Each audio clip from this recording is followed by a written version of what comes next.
Mhm. So please let me start this seminar by introducing Dr. Björn Lundgren. And he's the former General Director of ECRAF, as well as the former Director of the International Foundation for Science.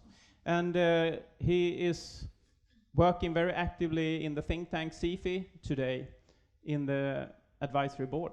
So very welcome, Björn.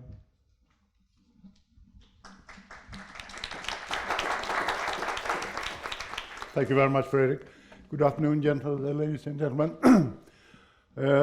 You start your life as a young lad, you make a career. If you're lucky, you are successful, you become famous or rather well known, and then you fall gradually into oblivion. And I'm at the end of that. That's why it is so nice to hear Fredrik recall what I have done in the past.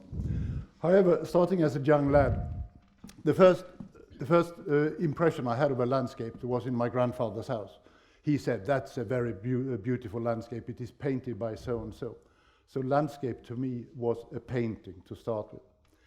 Then gradually, of course, I became a professional and I started to mix up with other professionals. And I realized that there were a few of them who had the concept of landscape in their mandate areas. They worked really with mandates. They included physical geographer, looking at geomorphology, human geographers, looking at man-made landscapes, and landscape architects. But none of those professions really worked with landscapes in the dynamic sense that we are trying to capture in today's seminar. In the common man's perception, however, I still think that landscape is a rather descriptive term for something that denotes something. It can be like here an historic landscape, a coastal landscape, pastoral landscape, a beautiful landscape, an ugly landscape, a boring landscape, etc., etc. That is how most people look at the concept of landscape. It's a descriptive term for something that is rather static. You describe something in the terms of a static landscape, and then you add a determinator to that word. I think it is important for us when we talk about landscape approaches today, and everybody who talks about it, that however much we are involved as scientists in this, and however much we think we understand it, 99% of the human population still look upon the concept of landscape in a way like this. And that includes politicians and those who are giving us money, etc. We have an explanatory task ahead of us, in other words. When then, during my own professional career, which you can say started around this time and proceeded until 2000, we realized, of course, very quickly, particularly those of us who worked in the tropics with complex land use issues, that it is not enough to come with a sectorial perspective only to make things go and work. So we started very early on, or people started very early on, institutions started with watershed catchment approaches, with integrated land use planning, land husbandry, ecosystem farming systems approaches, etc. And when we realized that there were people involved also, we quickly added the term participatory. We realized people had to be part of all these ecosystems and farming systems approaches, etc. Now, all these concepts have been more or less successful. They are still being applied all over the world. And of course, the landscape approach that we are talking about now have their origin in many of these concepts. However, they had their origin within specific disciplines normally. It was not a multidisciplinary initiative. It was a single initiative that tried to involve other sectors also. Today and in the last, say, 10 years, there has been a new sense of urgency over the world's way of looking at resources and so on. We have all this competition for food, fiber, fuels, we have land and water scarcity, we have the climate change issues, etc., and the continued destruction of environment and natural resources. And I have just a few quotes here giving some magnitudes. They are taken from things that you all probably already know. I would like to say that the main driving concern that has generated this renewed interest in integrated approaches like the landscape approach is the demand for more food and the food security issue. I think this is the background why the landscape approach has evolved as an initiative mainly in international conservation NGOs and forest research and policy organizations.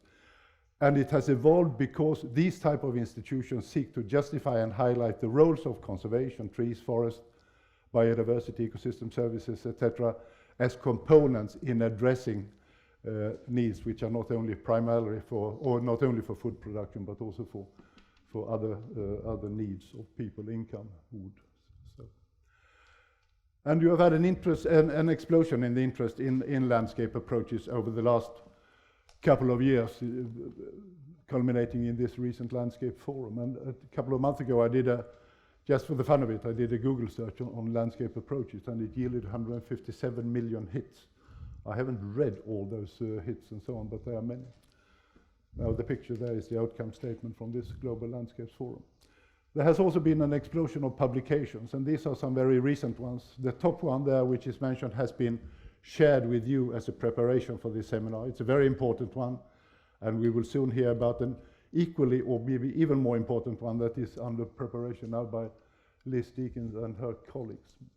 These are two recent books that have come out in the last 5 months only. In all these publications, not in all the 157 million ones, but in at least hundreds of the publications and reports, there are landscapes defined. And I shall not read all these landscape definitions, just conclude that there are different definitions of what comprise a landscape. And even more when we start to talk about landscape approaches and how to define that. Again, I shall not read it, you have it, but there are many, many approaches. They have some features in common, but they are also contradicting, sometimes overlapping, and sometimes completely at odds with each other. The common thing with many of them is that they seem to have the goal of the dream of the physicist is a theory of everything. And that is where I think some of this development of landscape approaches seem to be ending up. Fortunately, people also acknowledge that we are not there yet. Virtually every new publication on landscape approaches also concludes that we don't really know yet what we mean. So this is just a random selection of 6 quotes from 6 of the most recent and most important publications on landscape approaches, which basically concludes, as the last one here, we are still swimming in a sea of terminology associated with the landscape approach.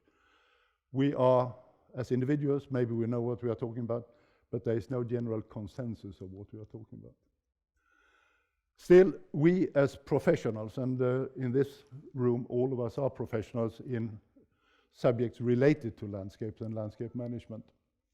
We instinctively know what the essence of the approach is and what its merits are or are supposed to be.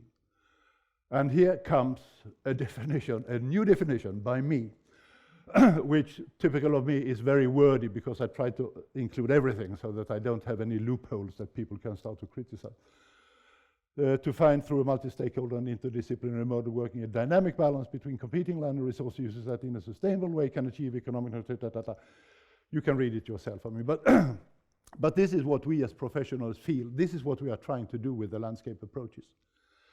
But we still have a large number of problems when it comes to putting this kind of approach on the ground as a working method for really improving land use in the field, particularly in complex areas in developing countries where there are competitions for various land uses. I have listed 5, I can't count any longer, that's part of the declining process. 5 remaining weaknesses and questions which I think we should spend some time on in this seminar today. First, it is to translate and integrate the global needs, climate change, etc., to local needs. The climate change thing is one of the driving factors in the landscape approach and its evolution, but how do you translate that to local needs? Related to this, how do you translate interdisciplinary analysis led often by international research institutes and NGOs to actions and implementation at local and real decision-making and implementation levels? How to institutionalize interdisciplinary and multi-stakeholder landscape approaches into current local and national institutional frameworks? These are questions that will come back during the afternoon here. How to deal with non-local actors living outside the landscape in question, for example, urban consumers of products and services, etc. We know that 70% of today's population are urban, 50% of the population of Africa are today urban, and what their needs are of course, drives the way we use the landscape every bit as much as those who are using or who are managing the landscape themselves. Finally, we may have a way of analyzing what ought to be done in a landscape. But if people who are managing the landscape don't give a hoot about we think, because, I'm writing here, how do you deal with the landscape where it makes perfect economic sense to people to maximize just one land use? Now, assume you come to the Bordeaux Valley of France and you tell the wine farmers that you ought to have a mixed mosaic landscape of forest groves and a little bit of cattle here and there and a little bit of biodiversity spots there. They would drown you in a barrel of wine, I'm sure, because they would refuse to do things. And there are other examples of that where a single land use, even if it is not logical from an ecological point of view, makes sense from an economic point of view. And should we apply landscape approaches at all? Should we try to apply them in such situations? So these are some of the introductory statements and questions that I wanted to do. I know we are talking about a complex issue. Many people are spending an enormous amount of time. Some of those people are here this afternoon and we will hear them. So what I hope is that this seminar will not only contribute some clarity to definitions and suggestions on how to deal with the remaining weaknesses in applying landscape approaches, but more importantly, identify priorities on how we proceed from the current level of understanding in applying such approaches. So with those words, I withdraw until I'm supposed to sit up in on the podium here again later on, and I thank you very much, and I wish you good luck in the seminar.